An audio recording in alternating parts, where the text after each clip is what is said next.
Roma pasal 12 ayat 2, begini bunyi firman Tuhan. Janganlah kamu menjadi serupa dengan dunia ini, tetapi berubahlah oleh pembaruan budimu, sehingga kamu dapat membedakan manakah kehendak Allah, apa yang baik, yang berkenan kepada Allah, dan yang sempurna. Bapa, hari demi hari kami lewati. Sekarang ini kami di penghujung bulan Desember, tanggal 1. Kami tahu bahwa umur makin bertambah.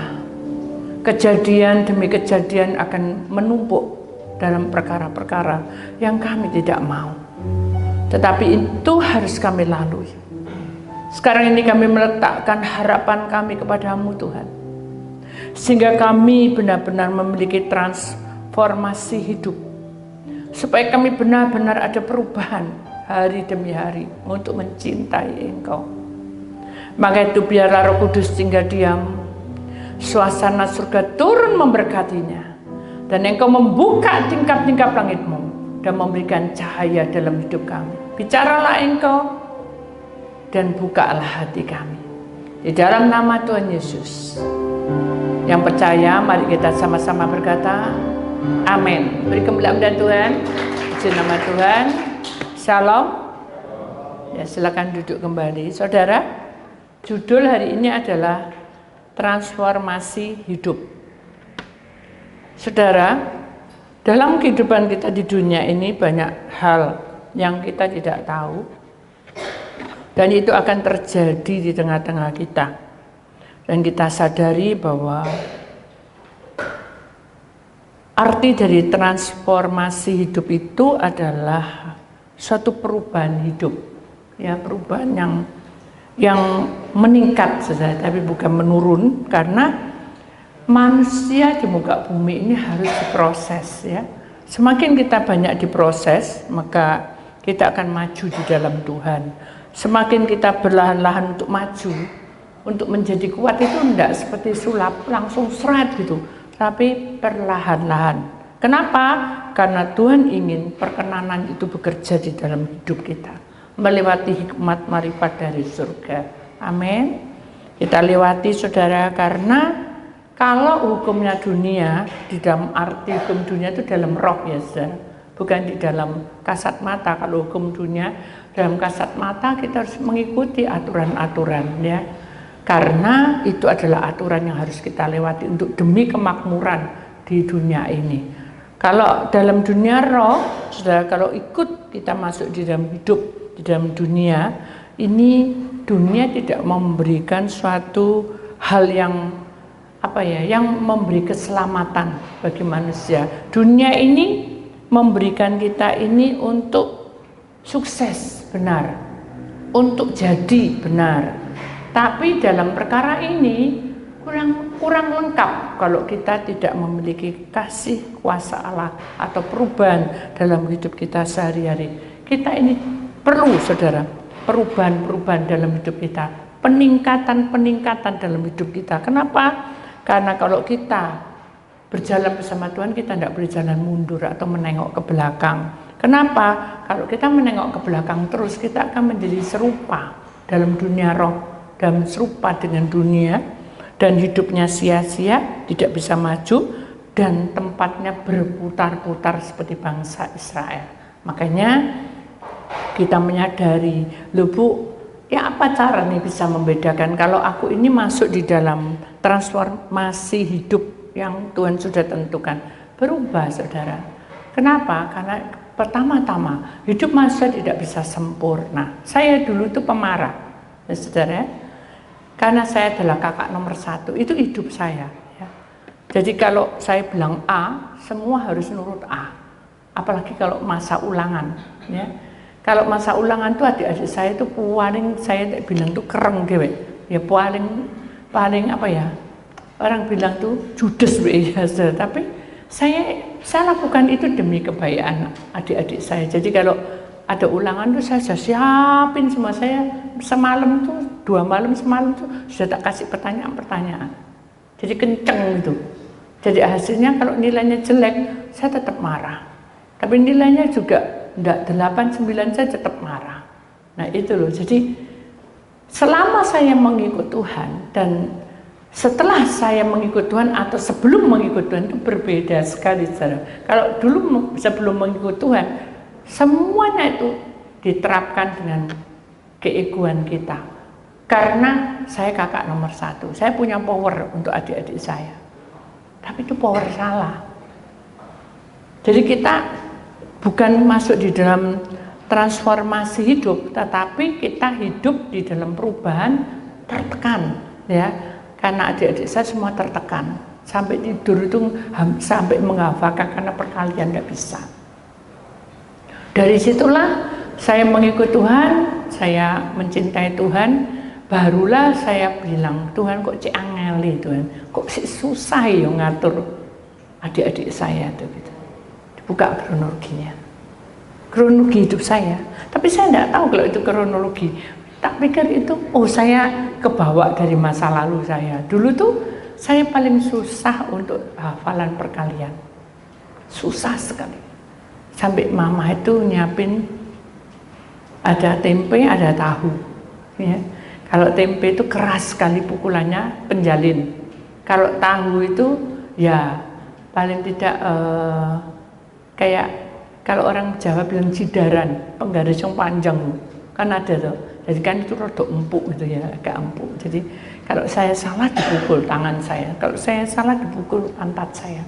Jadi dari situlah saya menyadari, iya ya, kok cek jahat dalam hati saya, kok cek keras saya ngajari. Saya dulu pernah ngalami kayak gini, kenapa kok tak ulang lagi ya? Saya sudah ngalami kayak gitu, menderita sekali. Ya wis Tuhan, nah, itu baru saya bilang sama Tuhan, ya wis Tuhan, tak serahno semuanya padamu. Saya nangis, ya. Nangis bukan nangis gembeng, tapi saya sudah tidak bisa jedok loh saudara. Diwajari kayak apa, tetapnya nilainya 6, 7, 6, 7. Tidak ada perkembangan, tidak ada kemajuan. Karena saya mengandalkan keakuan saya. Kemudian saya berdoa 2 hari, 3 hari, 4 hari, sampailah pada ulangan agama. Ya. Saat ulangan agama pun, saya bilang sama Tuhan, Tuhan agama itu swibil banget buat saya itu. Karena saya ini kan dari kecil sudah ikut Tuhan. Sedangkan kalau adik-adik saya ikut Tuhan, tapi saya tidak tahu seberapa dia kesetiaannya. Yang kita mau adalah dalam kesetiaan itu kita harus bawa di dalam doa. Pergumulan-pergumulanmu itu selalu dibawa di dalam doa dan penyembahan. Tapi kan saya tidak tahu waktu itu penyembahan itu seperti apa. Jadi kalau saya lagi menanak nasi kan mususi ya, itu namanya membersihkan beras ya, diuleni buserin dengan air tuh, saya nyanyi, ya nyanyi, hari ini harinya Tuhan, mari kita bersukaria, hari ini harinya Tuhan, gerak tapi tangan saya, mari kita bersukaria, hari ini harinya Tuhan. Terus saya punya pembantu itu agak males saudara, jadi datang tonggo di sebelah. Kalau datang itu mama janjinya jam 7 tuh, dia bisa jam 9, jam 10. Dan dia tidak bilang minta maaf, tidak bilang apa, moro-moro nyelonong masuk, ngaget-ngageti orang. Saya datang dengan kaget saya. Dulu saya marah, pasti saya marah, tapi tidak meso saudara, tidak kata kotor. Kamu tuh, gitu. Jadi saya agak bentak. Jangan kayak gitu, tidak sopan itu, gitu. Tapi begitu saya memiliki puji-pujian penyembahan, ya saudara, dan saya mencintai Tuhan, transformasi hidup saya diubah sama Tuhan. Perubahan itu sangat-sangat mengena. Contohnya itu tadi, loh Bu, kok siang? Gitu. Oh aku ini mau alasan aja. Saya tahu kalau dia alasan. Ya udah, lain kali. Jadi pada waktu itu saya deketi. Kalau dulu kan jangan gitu, udah sama marah, gitu. Pegel gitu. Tapi ini enggak. Saya deketi dia. Saya tumpang tangan gini, tangan baunya. Lain kali ibu tidur yang tenang ya, maksudnya kalau sakit ya saya diselimuti, mungkin kena hawa hujan ini. Itu juga Desemberan saudara. Ya non, memang gitu yang saya belum nikah kan, ya non. Ya udah Bu, jangan kerja keras-keras, biar saya yang cuci-cuci, ibu yang nyapu-nyapu, yang ngepel saya. Saya tidak pernah biasa seperti itu, saudara. Tapi itu berjalan dengan seiringnya waktu. Orang yang bisa melihat saya itu berubah. Adik saya juga gitu, lupa terus dia apalagi ini lupa terus. Akhirnya saya cuma bilang gini, udah, jadi kepalanya tak gini-gini kan, ya udah, tidak apa-apa, sebisamu aja. Tapi kamu berusaha ya, sayang, saya bilang gitu. Saya cium dia keningnya, satunya juga saya cium dia keningnya. Terima aja dia. Dengan seiringnya waktu, rapotan datang, maksudnya ada rapot, ya nerima rapot, kamu libur, saya kaget.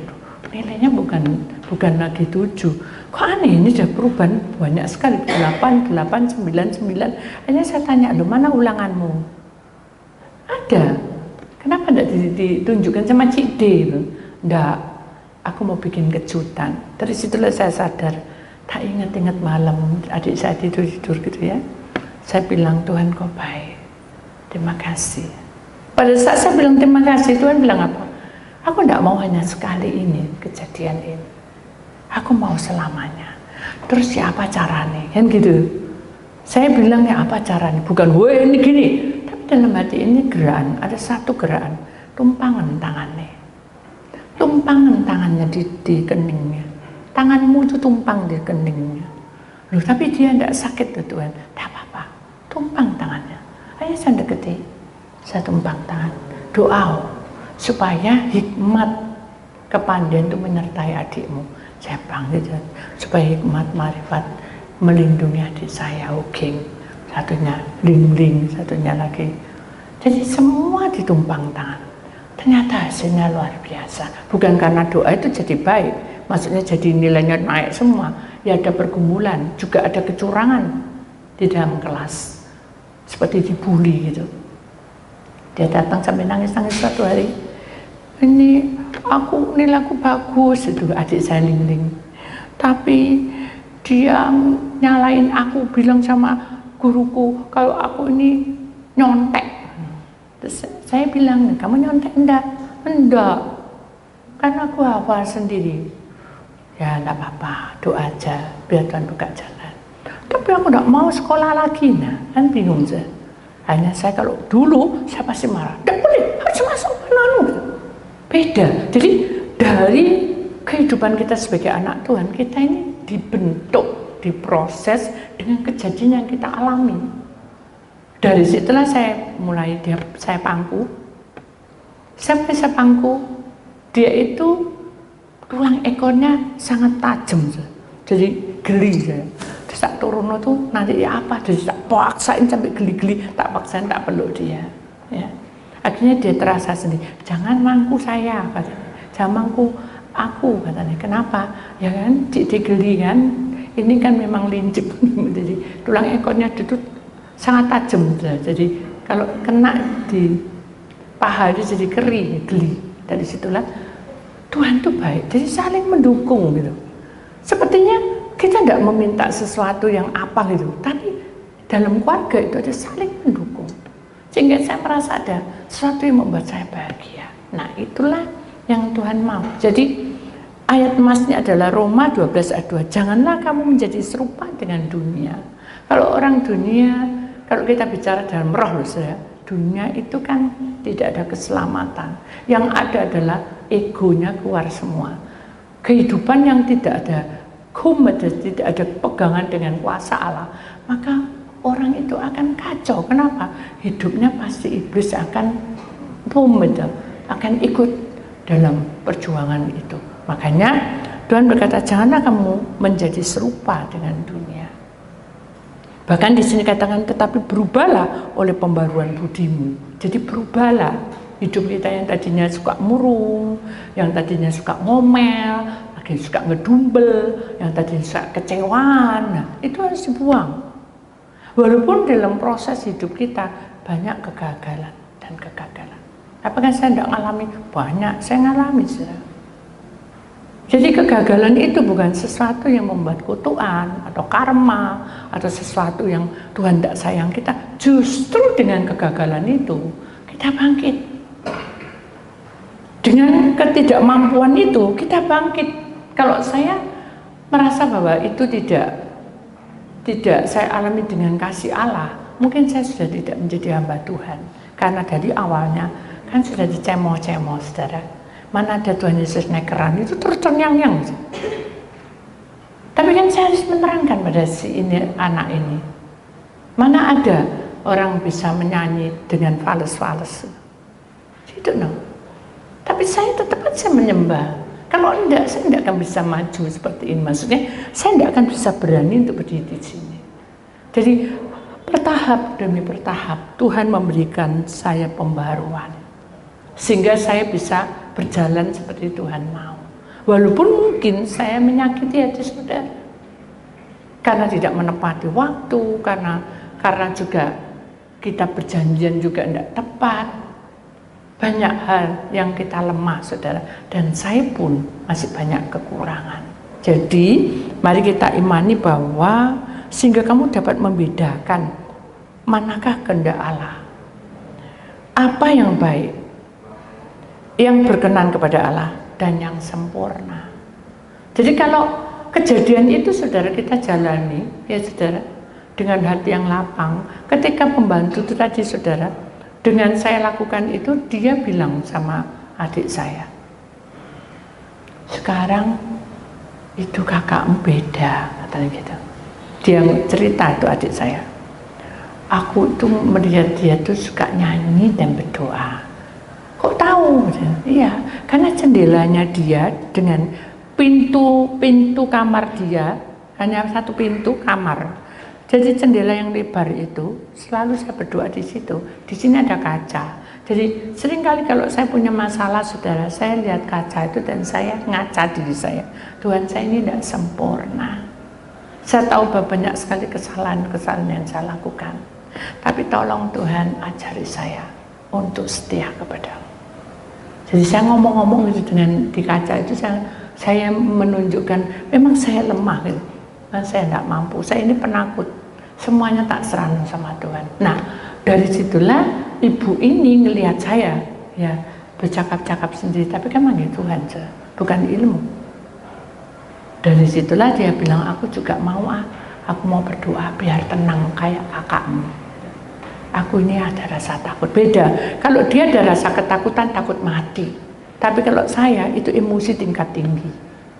Kadang gitu, saudara. Jadi manusia itu memang berbeda-beda, tapi karakter itu tidak sama, saudara. Suami, istri, anak, bahkan saudara pun yang saudara sedaging, kakak nomor 1, kakak nomor 2, beda.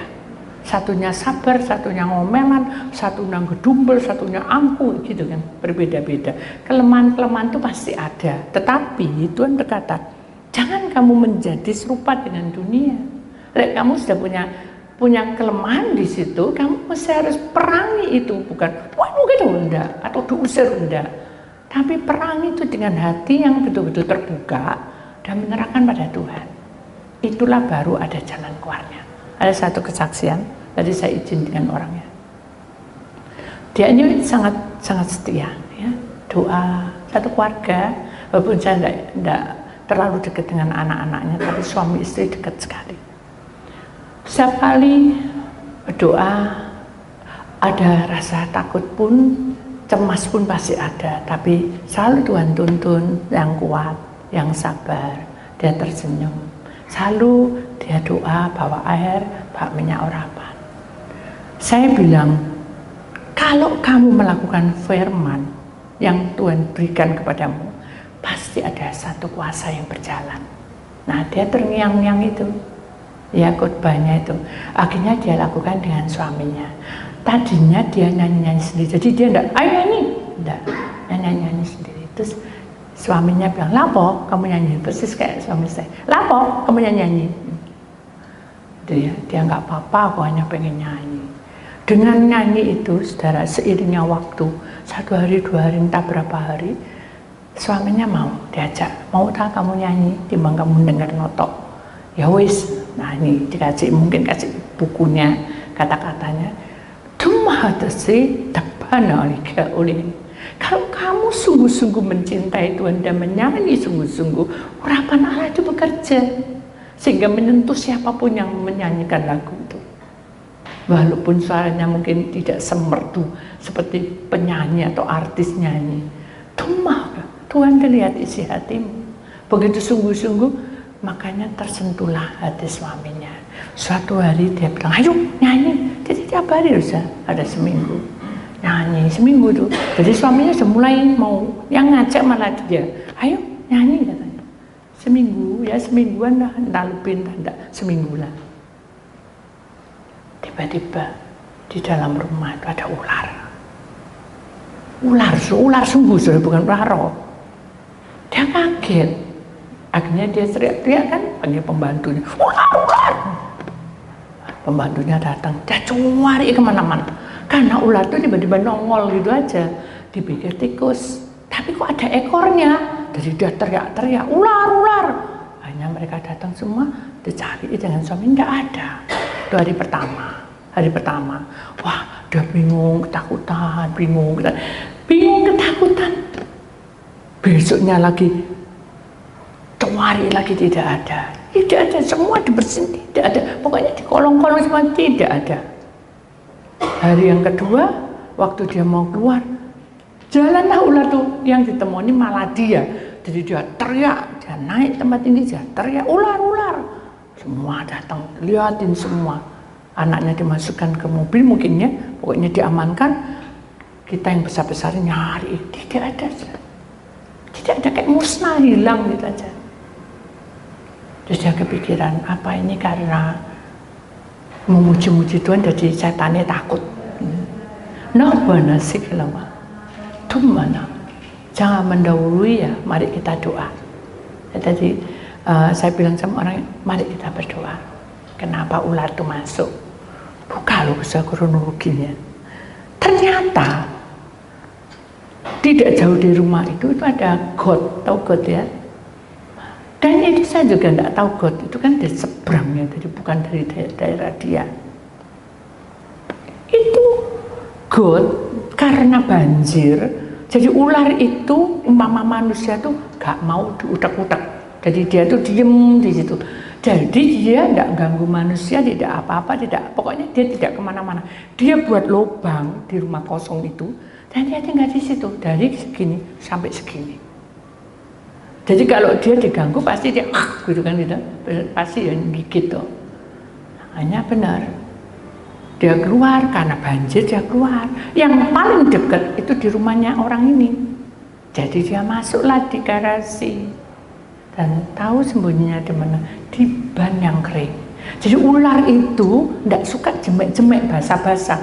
Dia ke orang no bersihan saudara ya. Dia masuk ke tempatnya ban yang kering. Saya tanya, ada ban kering? Oh iya ada. Loh itu tempatnya anakku mainan di situ, aduh. Ya itu. Terus gimana akhirnya? Ya saya berdoa sama Tuhan, Tuhan tak serah no. Nah itu sudah, rahasianya itu. Kalau kita berdoa, pasti Tuhan berikan pengertian dan pemahaman. Benar saudara. Begitu dia sudah berdoa, berserah aja sama Tuhan. Dia tidak nunggu ular kemana, saya capek nyari. Akhirnya pada hari itu juga keluarlah ular itu. Nah, suaminya membawa botol kan biar masuk, maunya tidak bunuh. Akhirnya dia masuk, ternyata karena ular itu dari awalnya jadi sama pembantunya dipukul-pukul, digedok-gedok gitu aja, terganggu toh, jadi emosi. Akhirnya dia gigi taringnya kelihatan. Untungnya tidak keluar bisanya. Begitu kumat taringnya kelihatan, dipukul sama pembantunya. Dan saya tahu pasti dia anak Tuhan. Ternyata benar ya. Sama-sama jadi pasti dia mati berdoa dalam nama Tuhan Yesus, sucikan dengan darah putus. Cetas mati, perutnya sobek, kepalanya hancur. Saya bilangi kronologinya, dia bilang nangis, aduh kasihan katanya. Ularnya jadi mati gara-gara pembantu saya. Enggak, kalau Tuhan saya bilang waktunya mati sudah mati, tapi enggak apa-apa. Ya enggak tahu, tapi yang pasti kan karena ular enggak ada rohnya, enggak bisa ditanyai ya. Kalau binatang kan punya tubuh, punya nyawa. Lek manusia punya tubuh, punya roh, punya jiwa. Jadi kalau meninggal pun rohnya bisa masuk. dan bisa berkata-kata dengan malaikat. Ini kan tidak bisa. Dan Tuhan apa? Memang harus mati. Kalau enggak kan berbahaya juga. Karena sudah terlalu gemuk dan terlalu tua. Memang gemuk. Dia bayangin, aduh, coba kalau anakku itu nanti megang gitu, ya apa tuh, itu bayangan secara logikanya, secara fisik kita pasti ketakutan kalau ada ular, ya toh? Kamu aja sih, karena Tuhan itu berkuasa, kehendak Allah akan terjadi dalam kehidupan kita. Jadi apapun yang terjadi, perkenanan Allah itulah yang akan menyempurnakan imanmu. Enggak, oh syukur saya karena Tuhan sudah tolong hidup saya. Itu kesaksian yang sehari-hari. Dalam kehidupan kita ini masih luas, saudara. Kita punya masa depan. Masa depan kita tidak tahu bagaimana. Tapi kalau kita sudah menyerahkan semuanya kepada Tuhan, pasti Tuhan punya rencana indah atas hidup kita. Amin. Kita harus berusaha. Seperti hari ini kan pujiannya lengkap. Kita harus berusaha untuk lebih baik daripada yang latihan yang kemarin. Itu namanya transformasi hidup. Ada perubahan untuk semakin semangat, ya, semakin kuat untuk hadapi ke depan. Untuk persiapan KKR itu semua pelayan-pelayan Tuhan. Jadi tidak boleh kendor. Janganlah kerajinanmu kendor. Itu ada firman-Nya. Tapi semangatlah kamu sampai urapanku turun menjamah hidupmu. Ada perubahan-perubahan dalam hidupmu. Amin. Mari kita imani, jangan kita menyalahkan si A, si B. Oh gitu, begini, percuma saudara. Karena itu manusia tidak sempurna. Hidup kita itu tidak sempurna. Kalau kita terus begitu terus tidak selesai. Kenapa? Karena di dalam hati kita menyendam sesuatu yang tidak aman dan tidak nyaman. Hal itu tidak boleh terjadi. Kenapa? Karena kuasa Tuhan itu melihat kesungguhanmu, bukan melihat kamu diapain, itu adalah suatu pergumulanmu, di mana hidupmu itu dipersiapkan untuk maju ke depan dan mengenal pribadi Allah. Lewati. Nanti ini juga gini, di dalam KKR ini ada beberapa hal yang saudara perhatikan. Saudara jangan bingung pergi ke depan, atau saudara jangan bingung pindah tempat. Kenapa? Karena tempat-tempat yang saudara duduk itu sudah saya doakan. Jadi kalau saudara itu sudah ada kodenya, jangan pindah ke tempat lain. Biar saudara ke belakang, ke samping, ke depan, ke iringan, kemanapun saudara, jangan pindah dan beranjak. Kenapa? Karena kuasa Tuhan itu melihat kesungguhanmu. Coba kalau saudara pindah-pindah, terus gimana? Apakah Tuhan tidak berkuasa? Berkuasa, tapi kamu tidak setia. Kamu dibeginikan sedikit dan tidak mau. Kamu begini sedikit tidak mau. Semua itu harus dilewati dengan tangan yang terbuka, dengan hati yang lapang juga. Supaya apa? Dalam hidup kita ini, supaya pada saat kita punya masalah, saudara, kita harus tahu bahwa keselamatan kita ini dari pribadi. Kemampuan hidup kita untuk mengiring Tuhan itu juga dari pribadi. Jadi perubahan itu jadi baik, bukan jadi tidak baik. Dulu saya ini, wis kendor loh, lah kan tidak baik itu. Tapi kalau enggak, semangat tuh. Satu hari saya masuk dalam satu pelayanan di desa, ya. Orangnya itu sudah bungkuk, saudara. Yang tadinya tuh tegap gini jadi bungkuk gini, dan jalannya tertati-tati, ya. Akhirnya dia ada ruang kesaksian, ya. Siapa yang maju? Dia datang ya pelan-pelan, ya. Dia dinaikkan orang banyak. Terus saya ada di depan, terus saya bilang, saya berterima kasih pada Tuhan karena Tuhan memberi saya kesempatan untuk hidup. Kenapa? Karena saya punya masalah banyak sekali.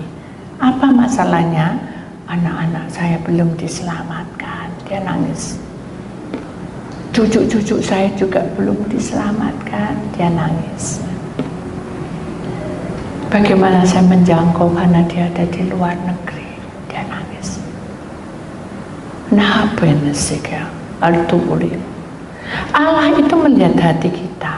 Ketika kita remuk hati kita, saudara, Tuhan itu tidak pernah membiarkan kita. Hati yang hancur itu pasti dibalut oleh Tuhan. Jadi saya harus ngerti, Tuhan itu enggak tahu. Dia enggak seperti itu. Dia tahu isi hatimu yang paling dalam. Jadi marilah dalam perubahan-perubahan ini, saudara, harus peka. Mungkin saya dulu diem, sekarang ini lebih cerewet mungkin gitu ya. Saudara juga memahami mengapa. Saya juga memahami mengapa ya, dibuka kronologinya. Karena kamu merasa tidak mampu. Umur sekian ini bisa enggak? Kan kamu sering bilang gitu. Sudah jangan bilang itu lagi. Supaya kamu rasanya pengennya ke sana, tapi kenyataannya tidak sama. Jadi kita kan jadi meledak, ya kan? Pengennya kita hidup ke sana, tapi kenyataannya dialami tidak sama. Semua mengecewakan.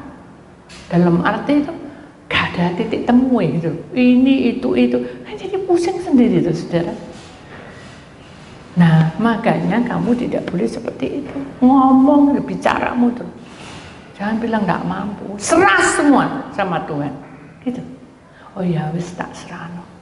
Satu-satu tumbuh, satu-satu jalan. Itu butuh proses, saudara. Sampai nggak makan, sampai saya teler, sampai saya sakit, balik lagi sembuh. Saya tahu kan suara saya gerok-gerok tuh. Berapa lama tuh? Hampir 1 bulan. Saya bersyukur pada Tuhan. Setiap kali khotbah, setiap kali bawa renungan, suara itu semakin habis malamnya. Tapi begitu saya ada berdiri di sini, saya tahu yang bicara bukan saya, pasti Tuhan yang dorong saya. Benar. Begitu saya turun, saya minum air, sudah lega. Seperti ada satu sumber kekuatan yang masuk dalam hidup saya. Loh, itu saya. Itu pekerjaan yang saya alami adalah pelayanan. Apalagi saudara juga punya masa depan. Keuangan saudara, pergumulan saudara dengan keuangan, dan apapun yang saudara alami dalam keluarga, banyak saudara, masih banyak tantangan yang banyak. Tapi saudara harus paham bahwa semuanya itu serahkan pada Tuhan. Kalau kita mikir secara logika ya tadi itu, saya gak kuat rasanya Tuhan, gak mampu aku Tuhan, gak mampu. Nah akhirnya bagaimana? Ya itu tadi, sakit, datang bertubi-tubi terus. Tapi begitu dilepas, Tuhan buka satu-satu. Bukan orang jreng gitu, enggak. Kalau itu jreng itu mujizat. Ada enggak? Langsung semua jreng, semua buar, semua itu mujizat. Tapi saudara kan diajarin Tuhan, jangan mencari mujizat. Kalau Tuhan kasih mujizat, haleluya, puji Tuhan, kan gitu. Karena jalan-jalan Tuhan itu ditentukan oleh kuasa Allah. Makanya tema hari ini benar-benar kita ini dipimpin oleh Tuhan supaya kita memiliki satu perubahan hari demi hari untuk semakin melekat pada Tuhan. Umur boleh bertambah, kata Tuhan. Suatu hari saya bilang sama Tuhan, Tuhan aku capek, saya gitu. Saya tak tidur, ding dong, saya tak terima. Ngantuk jatuh HP-nya. Ya. Terus saya ambil lagi, halo. Harusnya mereka tahu bahasa yang ngantuk, tapi dia lagi ada masalah. Terus bicara sampai 1,5 jam. Karena saya lihat jam, wes jam 2. Iki so jam piro, itu logika saya. Tak serano. Akhirnya dia bilang, saya bersyukur pada Tuhan karena doa saya terkabul. Oh itu mujizat. Berarti kalau kamu mendengarkan ini berarti mujizat. Tapi ingat loh, kalau mujizat itu bisa lupa semuanya. Tapi kalau kamu mengalami proses yang tidak enak, itu berarti barulah itu proses yang benar. Oh gitu ya Bu, iya. Ya sudah, aku tak melewati proses yang pelan, tapi aman katanya. Ini kan mujizat. Ya Bu, sudah Bu istirahat toh. Ini logika saya. Wis kasep itu 1,5 jam kamu ngomong-ngomongan gitu. Betul gak? Ini 1,5 jam ini mah ditambahin meneh gitu kasarannya. Semua ngantuk-ngantuk jatuh bolak-balik HP-nya. Tapi dia, ya sudah Bu, selamat istirahat ya. Saya mau melewati proses yang perlahan-lahan, tapi pasti. Duh, ini mukjizat juga pasti, tapi kan bisa hilang. Kamu diterima, sekarang kamu dengar, kamu lakukan enggak, ya sudah tuh hakmu. Jadi cepet gitu, instan. Berdoa nih gini. Ya udah, aku mau melewati jalan yang Tuhan minta setapak demi setapak. Bener saya. Hari pertama dia biasa ya. Pukul 6, tadi itu setengah 4 toh. Pukul 6 tiba, Bu, ya apa caranya? Puasa dari jam berapa? 6 sampai 9. Wah, kok cuma 3 jam? Protes ya. Iya, memang cuma segitu. Ya udah, oke. Jam 9 dia bel saya. Bu, ya. Waduh Bu, maaf no Bu, saya ada tamu Bu, sungkan ya, saya diajak makan bakso itu kesukaan saya. Lalu ya, terus siapa? Saya ketawa tuh, dia Bu kok diketawain?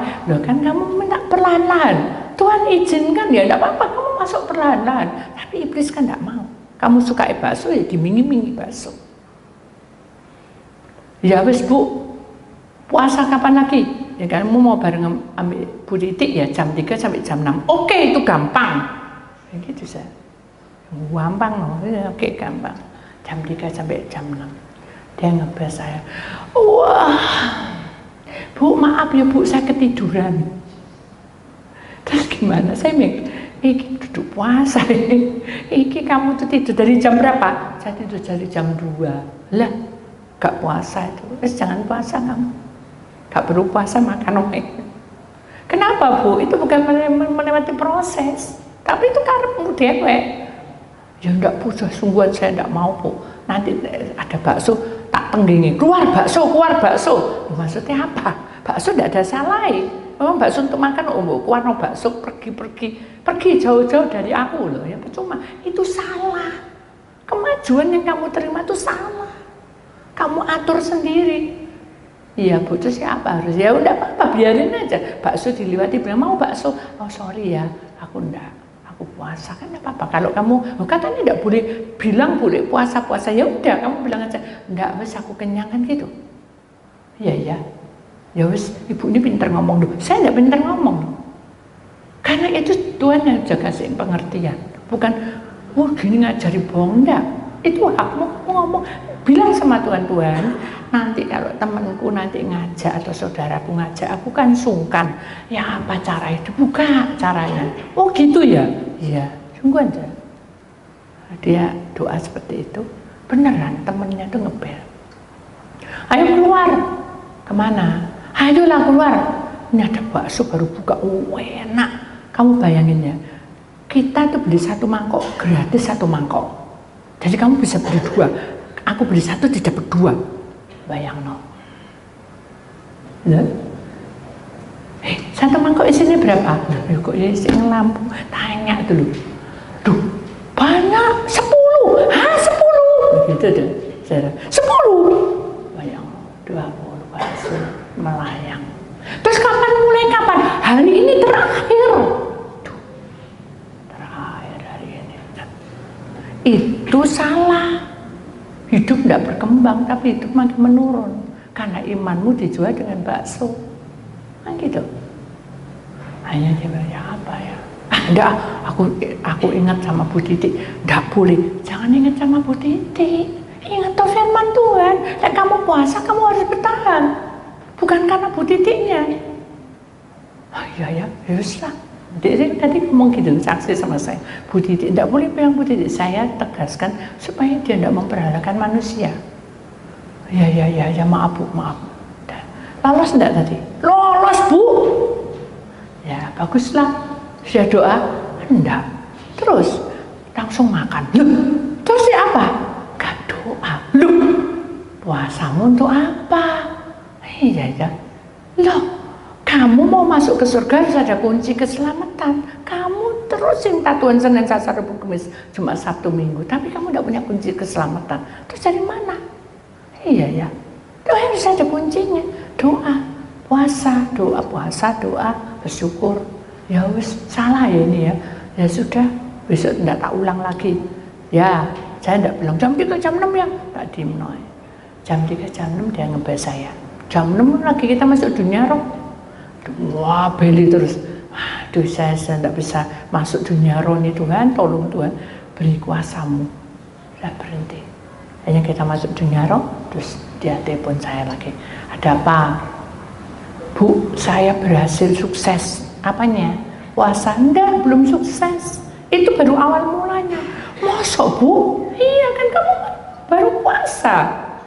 Iya.